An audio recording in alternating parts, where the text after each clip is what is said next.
pelajarannya yang berdampak pada ketidakpahaman siswa. Namun guru tidak mempedulikannya, yang penting materi selesai. Ya, ikhwah sekalian, seorang yang mengajar dengan metode seperti ini menggunakan istilah metode bulldozer. Ya. Jadi yang penting ada target sawah 1 hektar ini harus diselesaikan dalam waktu 3 hari. Dia tidak memperdulikan tonggak-tonggak yang ada di sawah itu macam-macam. Mau sekarang tonggaknya kelapa sawit disamakan dengan tonggaknya pohon beringin, disamakan dengan pohon cipluan. Tahu nggak cipluan? Tomat sama tonggak apa? Cabai. Padahal untuk menjebol masing-masing itu butuh cara sendiri, butuh waktu khusus, usahanya berbeda. Ya. Oleh karena itu, seorang pengajar seperti nasihatnya Syekh Abdul Rahman As-Sa'di tadi, target utama pertama adalah yang penting anak itu paham. Inilah metode Al-Quran, yafqahu qawli. Anak itu paham. Dan ini sekarang lagi diperjuangkan oleh IKM, implementasi Guru Merdeka. Dasarnya adalah portofolio. Dasarnya adalah kemampuan anak, sehingga metode pembelajaran yang dipakai adalah metode student centered learning, yaitu anak menjadi pusat pembelajaran. Nah, oleh karena itu profil pelajar Pancasila itu kan yang ditargetkan ada 5, yang 6. Yang pertama, menjadikan murid beriman, bertakwa, berakhlak mulia. Kemudian yang kedua adalah mandiri, yang ketiga adalah berpikir kritis, yang keempat adalah gotong royong, yang kelimanya apa? Inovatif, kreatif, dan yang keenamnya kebinekaan global. Artinya anak itu diharapkan setelah lulus mampu untuk bergaul secara global. Karena kita tidak akan bisa membatasi manusia, Pak. Dengan mudah saya ke Mekah. Sekarang saya ke Mekah untuk nganterin umroh itu sebulan sekali. Coba bayangin. Bayangkan di zaman Haji Rasul dulu. Ya. Seumur hidup bisa ke Mekah sekali aja untung. Dengan mudah orang ini akan pergi ke Cina. Kemarin di Pagaruyung ada salah satu pengusaha apa itu? Buah-buahan. Dengan mudah ke Cina. Jadi kita ini dengan mudah menjadi warga negara Amerika, warga negara Turki, warga negara China, warga negara Korea Selatan, warga negara Saudi. Inilah yang dimaksudkan kebinekaan global, artinya kita itu mampu berinteraksi secara global tanpa kita harus kehilangan identitas Islam kita. Makanya hasil disertasi saya itu, kalau kurikulum wasatiyah, ya, konsep kurikulum yang saya usung adalah konsep kurikulum wasatiyah ini kalau diimplementasikan di sekolah akan menghasilkan lulusan secara individu, dia itu berpikir toleransi orang lain. Secara pergaulan masyarakat sosial, dia akan bergaul secara apa? Damai, santun, komunikatif, tidak memaksakan kehendak, dan juga tidak memaksakan kepada keyakinan kepada orang lain. Secara nasional, dia akan menjadi warga negara yang utuh, yaitu warga negara yang beriman, bertakwa, berakhlak mulia. Secara internasional, mampu bergaul dengan membawa nilai-nilai wasatiyah, yaitu moderasi beragama ini, yaitu bersikap santun, damai, teguh, tegak, tegar di dalam membawa agama Islam, sehingga dia di dalam pergaulan konsisten membawa agama tetap identitasnya, tetapi dia bisa bergaul secara baik dengan warga internasional. Kan nggak bisa, Pak. Kita itu membatasi manusia. Coba bayangkan, dengan mudah sekali kita di Indonesia ini mendapati orang Amerika, Thailand, Vietnam, ya, Korea Selatan, ya, Kanada, Rusia, semua dengan mudah. Nah, bagaimana kita supaya tidak tergilas, supaya identitas Islam ini tidak hilang? Inilah yang kita tawarkan, konsep kurikulum wasatiyah. Ya, wallahu a'lam. Soal kedua, Assalamualaikum Ustaz. Bagaimana pendapat Ustaz tentang seorang guru yang apabila muridnya prestasi, gurunya tidak memberikan apresiasi ataupun hadiah? Ini gimana? Taib, termasuk dosa 7 dosa besar guru. Ya, ya, termasuk 7 dosa besar guru adalah satu, ya, menegur secara terbuka di depan. Kemudian yang kedua, memutuskan harapan dan impiannya. Ketiga, tidak sesuai antara ucapan dan perbuatan yang diteladankan ke murid. Keempatnya, ya, ini yang terpenting, Pak. Ya, dia tidak memberikan satu apresiasi, stimulus yang imbang. Kalau sekarang dia baik, antum kasih reward. Kalau dia buruk, antum kasih punishment. Artinya kalau sekarang ini pendidikan dengan seimbang punishment sama reward ini kita seimbangkan, maka akan menjadi baik. Stimulus itu adalah rangsangan. Anak ketika berhasil pasti ada rangsangan yang diberikan oleh guru. Ketika terpuruk juga ada. Nah, terus kemudian termasuk 7 dosa besar adalah menghukum anak secara fisik. Makanya hukuman secara fisik itu harus kita, zaman sekarang Pak, harus kita lakukan boleh dengan cara satu. Kita gulirkan di depan wali. Terus kemudian harus ada kalkulasi hukuman fisik apa saja yang boleh kita lakukan. Contoh hukuman fisik yang bagus adalah disuruh untuk membersihkan taman atau tempat-tempat ruang kelas, atau anak disuruh untuk push up karena itu olahraga, tapi ya jangan 200, ya, dianya aja nggak kuat 20, itu ya. Terus kemudian jangan sekarang ini menghukum ketika marah. Sebetulnya hukuman yang baik itu apa? Ceweran. Jadi ternyata tanyain aja semua refleksiologi dan juga terapis, itu di sini ada titik saraf kesadaran. Ketika dicewer itu langsung melek. Tapi kan masalahnya guru-guru ini nggak ada keseimbangan, sehingga jewernya emosi, cedot, ya, akhirnya apa? Repot. Jadi hukuman fisik ini sekarang tidak terrekomendasikan. Kenapa? Karena banyak guru yang tidak seperti dulu, tulus, bagus, sayang. Dan tolong diperhatikan, ini ada satu tafsir dari ulama yang indah sekali.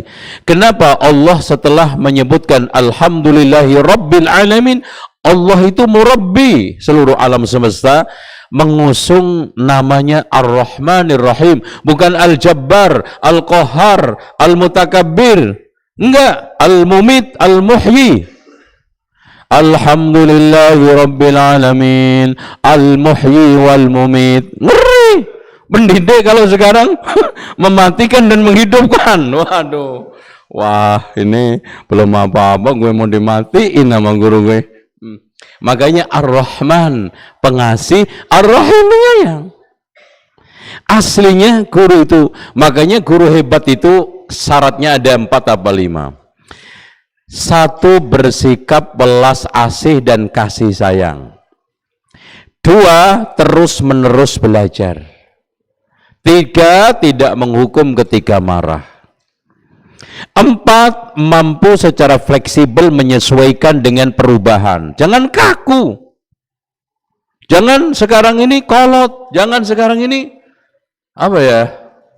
keras kepala. Dalilnya apa? Kalau dijitak keras gitu enggak. Maksudnya diajak berubah itu kaku. Nah, ini yang kelima nih Pak. Tidak menonjokkan otoritasnya. Karena ada sebagian guru itu kadang-kadang terlalu menunjukkan kehebatannya. Jadi murid itu dengar, domblong, kagum, tapi goblok semua. Itu gitu.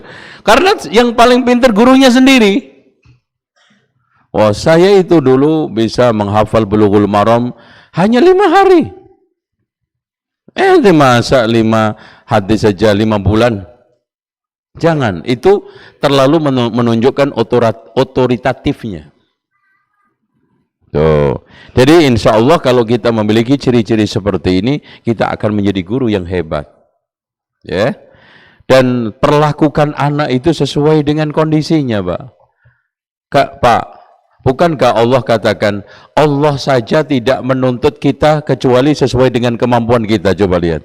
La yukallifullahu nafsan illa wus'aha fattaquha mastata'tum. Antum kalau murabbi juga gitu dong. Tuntutlah murid antum sesuai dengan kemampuan dia. Karena perbedaan anak, perbedaan latar belakang, budaya, kultur, pendidikan, orang tua, ekonomi, macam-macam. Itu semua akan menghasilkan perbedaan kepribadian dan karakter. Watak dan tabiat. Makanya saya ulangi lagi, menyamakan anak itu suatu kezaliman. Antum samakan anak yang sekarang high class. Menggarap 50 soal bisa dalam 2 jam, 1 jam. Dengan anak lo yang subhanallah nggak paham-paham seperti muridnya Imam Syafi'i tadi, baca Ar-Risalah sampai 50 kali, tapi Imam Syafi'i mengakui bahkan jadi ulama. Siapa? Imam Ar-Rabi. Murid Imam Syafi'i yang paling terkenal siapa? Al-Muzani sama Ar-Rabi. Subhanallah, begitu ya. Apalagi keunggulan anak hanya ditentukan pada nominal-nominal, pada nomor-nomor. Antum mau mencetak manusia kalkulator hebat di atas kertas, kumlot? Tidak. Banyak yang kumlot itu masuk penjara kok. Pak, hasil penelitian di KPK menunjukkan koruptor tertinggi rata-rata S2, S3. Loh. Ayo, kenapa? Dan sampai detik ini yang SMA belum ada. Ini. Yang koruptor itu, Pak, S3, S2, S1. Kenapa? Makin tinggi gelarnya, makin tinggi pendidikannya, makin berani korupsi. Kenapa? Nah ini ada konslet, ini ada permasalahan pendidikan. Nah kenapa ada masalah apapun, selalu yang menjadi sasaran utama adalah pendidikan? Karena pendidikan mengemban amanah terbesar dari perubahan bangsa ini. Makanya segala sesuatu penyimpangan yang ada di negara selalu pendidikan, lembaga pendidikan yang menjadi apologi. Kenapa? Karena memang lembaga pendidikan itu punya amanah besar. Karena nggak mungkin ada orang itu berubah menjadi lebih baik tanpa proses pendidikan. Makanya perubahan itu hanya bisa didapat dari pendidikan. Wallahu a'lam. Ada lagi? Ada masih banyak. Assalamualaikum Ustaz.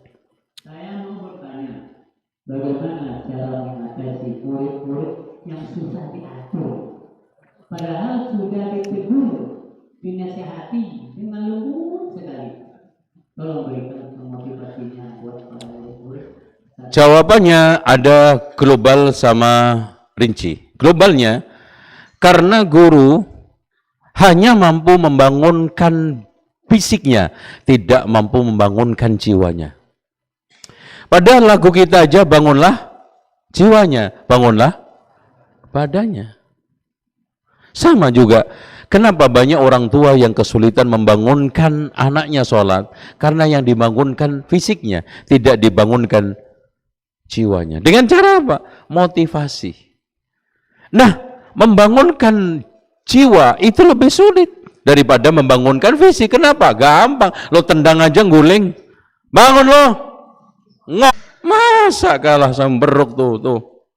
Belum soba aja udah naik di atas kelapa, dapat 5 lo masih ngorok aja.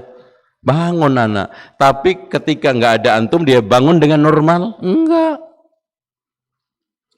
Jadi masalahnya banyak guru kurang bahan membangunkan jiwa anak.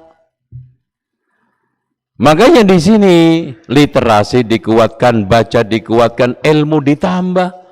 Baca, Pak.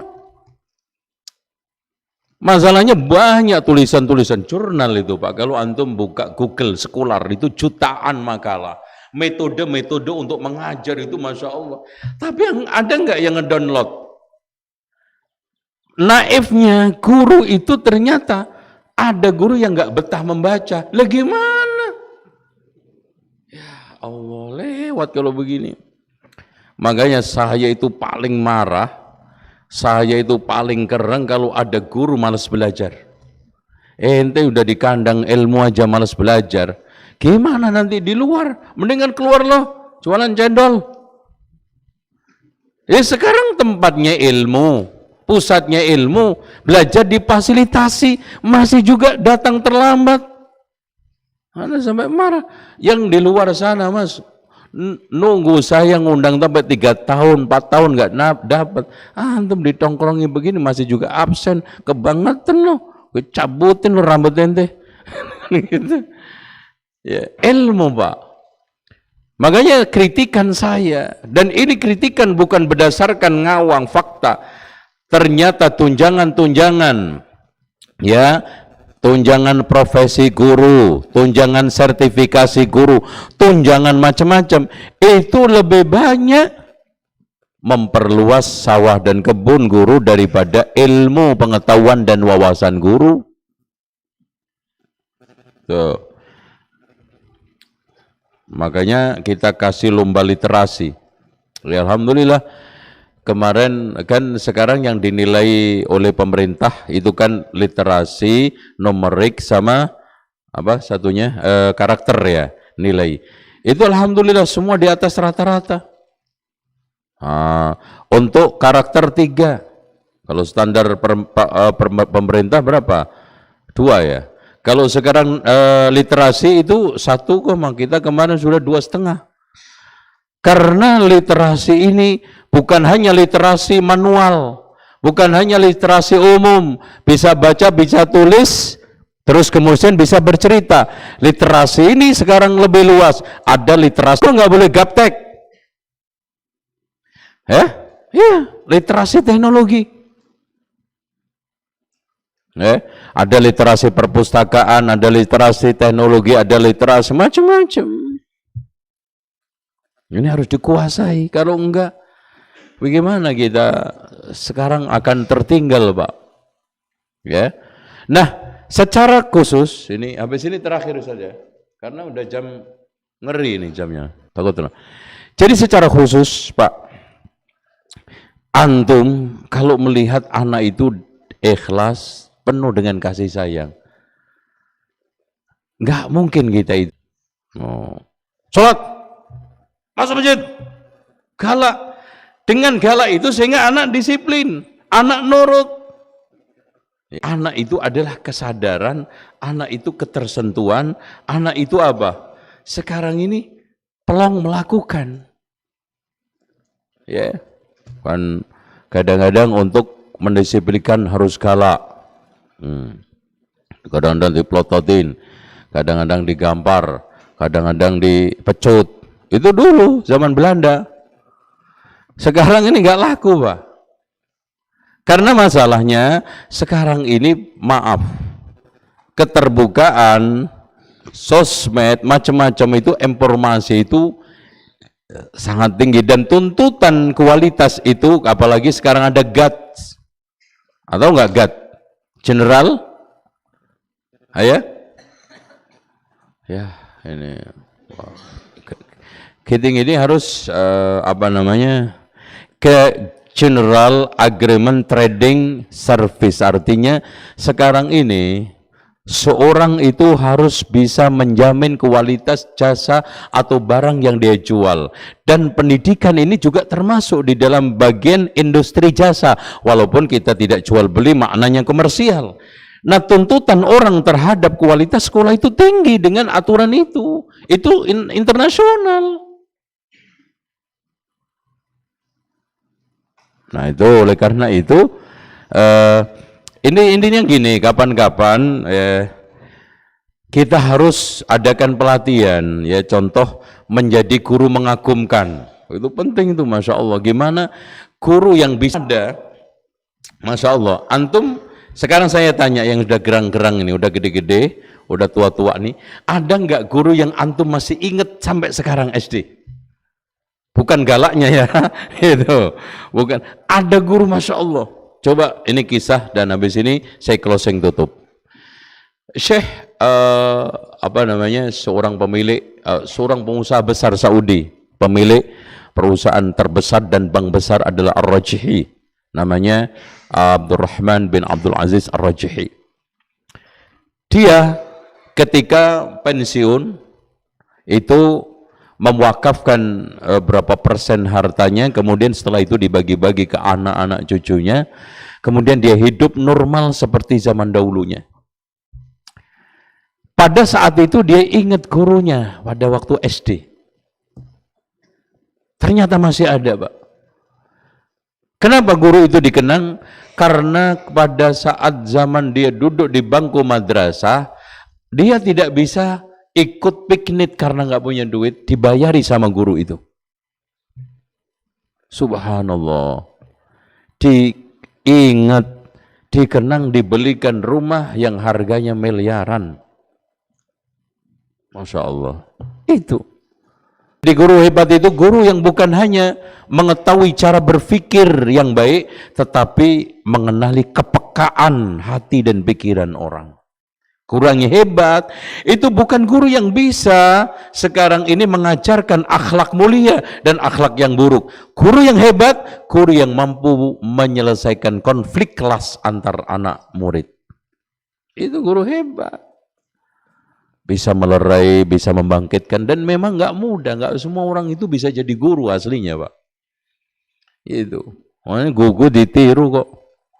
Cuman sekarang ini kan bermudah-mudah karena masalahnya sekarang ini kan kerja, siapa aja bisa jadi guru. Sebetulnya guru itu, tapi insya Allah dengan pelatihan, pendidikan, pemberdayaan, pengembangan yang terasah, terarah, insya Allah akan menjadi baik. Dan ini sekarang konsen saya. Setelah saya belajar sampai S3 tentang masalah kependidikan, itu ternyata kuncinya adalah guru. Guru itu harus dilatih dan dididik dengan baik, diberdayakan dengan baik, dihargai dengan baik. Dilatih, muncul profesional. Diberdayakan, dia akan berkualitas. Dihargai, dia akan loyal. Tuh, kan udah. Kalau dia itu terdidik, terus kemudian dia anteng, terhargai, diberdayakan, udah loyal, loyalitas akan muncul. Insya Allah dengan cara seperti itu, ya. Insya Allah nanti kalau di tempat saya ada dua jenis pelatihan, ada pelatihan khusus untuk kepemimpinan, ada pelatihan khusus untuk guru sama musyrif. Karena musyrif ini di pondok itu sering menjadi dianaktirikan, dianggap manusia pelengkap penderita, sering nggak diperhatikan. Makanya awalnya saya itu korek-korek, kenapa yang jadi masalah ini? Ternyata ada perbedaan kesenjangan antara guru siang sama guru malam, kampret sama cebong. Kalau saya julukin yang guru malam kampret, ya, ini selalu tengkar, ya. yang dulu siang cebong.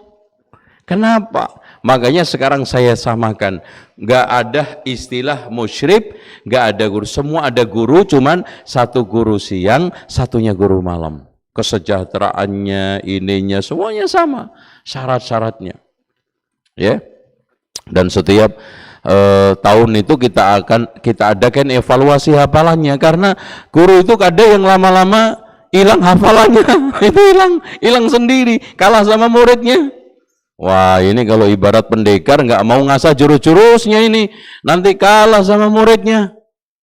Itu. Jadi dengan cara seperti itu, insya Allah pendidikan kita akan berkualitas. Alhamdulillah di dalam proses-proses ini juga ternyata usaha itu nanti akan menghasilkan. Mungkin tampak sulit, mungkin sekarang ini, tapi kalau kita mulai, Pak, masya Allah, ya, insya Allah. Demikian kita. Waduh, ya, ini kayaknya banyak kaitannya pelatihan ini ya. Iya. Ini ada dua pertanyaan yang bisa dijawab. Pertama, saya bertanya, Ustaz, gimana solusinya supaya pelajaran mudah masuk ke otak? Soalnya dari dulu belajar sampai sekarang susah nangkepnya, Ustaz. Gimana caranya? Yang tadi sudah dikasih tahu sama Syekh Abdurrahman Sa'di. Satu, jangan ada penumpukan materi yang satu dengan, jangan memaksakan bakat. Kemudian yang ketiga, berilah pengajaran yang memudahkan. Cara memudahkan, gini Pak, seorang guru nggak boleh tidak mengetahui. Kan ada komponen, ada perangkat. Komponen pendidikan, satu, tujuan belajar. 2, kurikulum. 3, murid. 4, guru. 5, metode. Terus 6, budaya sekolah. Ini. Terus kemudian yang tidak kalah pentingnya adalah silabus sama bahan ajar. Itu perangkat pendidikan. Nah, di bawah pendidikan itu kan ada pembelajaran. Komponen, di bawah komponen perangkat. Perangkat pembelajaran, ada teori pembelajaran. Seorang guru harus menguasai teori-teori pembelajaran kalau ingin ditangkap dengan mudah. Kemudian yang keduanya adalah setelah teori apa? Ayo. Model pembelajaran. Model. Karena contoh sekarang gini, Pak. Antum renang kan ada model-modelnya. Ada model kata. Ada model apa lagi? Gaya model. Kupu-kupu. Lah antum sekarang ingin menggunakan model gaya kupu-kupu, ternyata ngelompatnya kata-kata.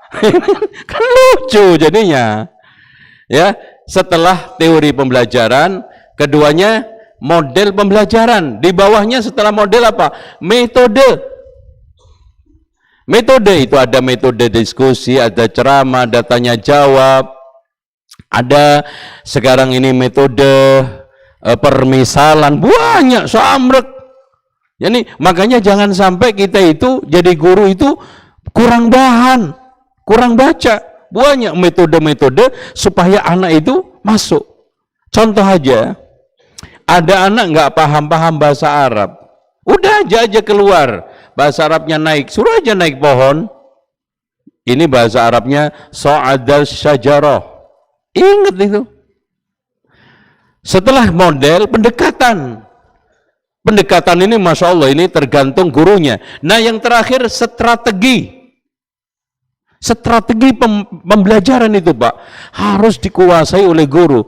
Karena kadang-kadang murid ini nggak paham, bukan persoalannya. Materinya ini susah. Karena strategi yang kita tempuh itu. Nah strategi itu kenapa penting? Karena strategi itu nggak dipakai kecuali kalau nggak ada masalah. Makanya dulu strategi ini dipakai di peperangan. Kemudian sekarang dipakai di pembelajaran perusahaan. Kenapa? Strategi dulu itu dipakai ketika kalah perang. Makanya Panglima membuat strategi baru. Bagaimana kita bisa memenangkan peperangan? Nah ini soal kaitannya dengan pembelajaran, ya. Kalau mau mudah, kuasai itu semua, insya Allah. Ya petani itu Pak, kalau tahu ilmunya, panennya juga maksimal, kerjanya juga nyantai karena efektif efisien. Apa itu efektif efisien? Daya guna, terus tepat guna. Kalau nggak paham juga, kalau efektif itu lampu sama sinar. Efisien, lampu ini cuma 5 watt, tapi Masya Allah sinarnya seluruh masjid ini kena semua. Dari sisi sinarnya efektif, dari sisi wattnya efisien. Ngajar juga begitu, jangan gobyos, nggak paham. Udah pegel, nggak tercapai. Udah, waduh Pak, saya sebetulnya di sini sudah berjuang berat Pak, tapi anak gitu-gitu aja. Jangan-jangan yang gitu-gitu antum. Loh, jangan nyalain murid dulu lah. Murid ini kan nggak berdosa.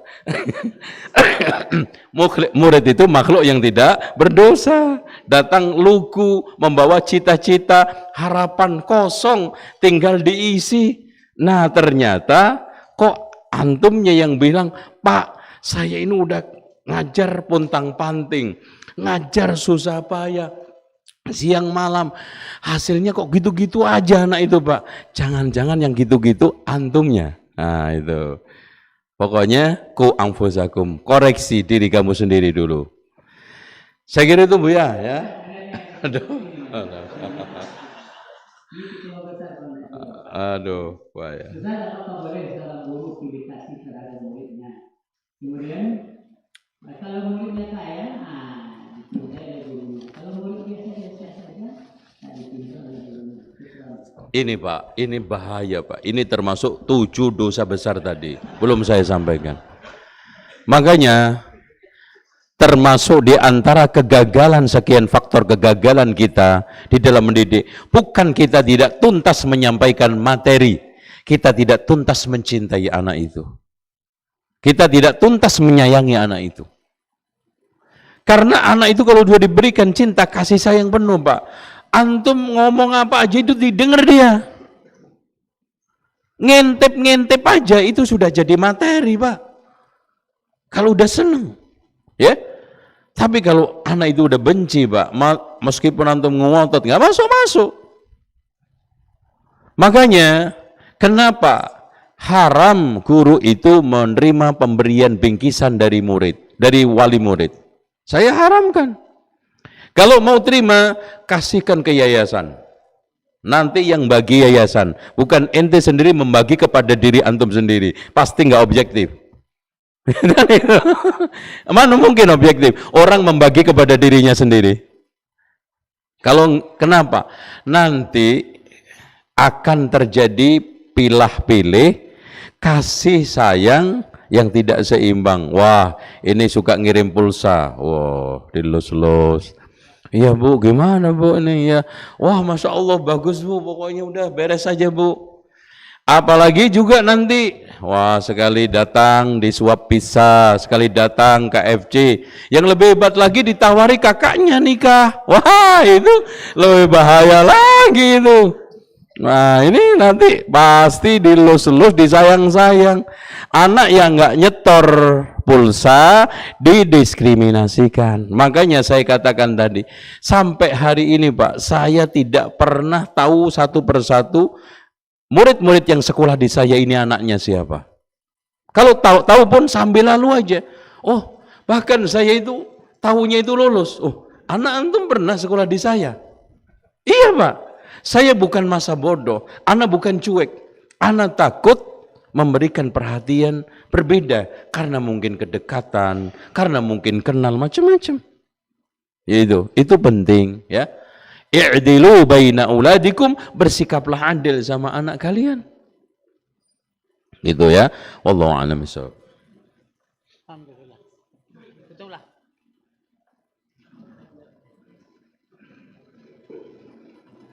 Segar. Semua tergosok. Oh, alhamdulillah. Nanti pelatihan lebih digosok lagi loh pelatihan. Itulah tadi tausiah yang sudah disampaikan oleh Ustaz. Mudah-mudahan apa yang kita dengarkan bisa kita amalkan, karena hatafal ilmu bil amal wa in ajabahu wa illa tahal. Ilmu itu menuntut kita untuk mengamalkan. Kalau kita amalkan dia menetap, kalau tidak dia akan meninggalkan kita.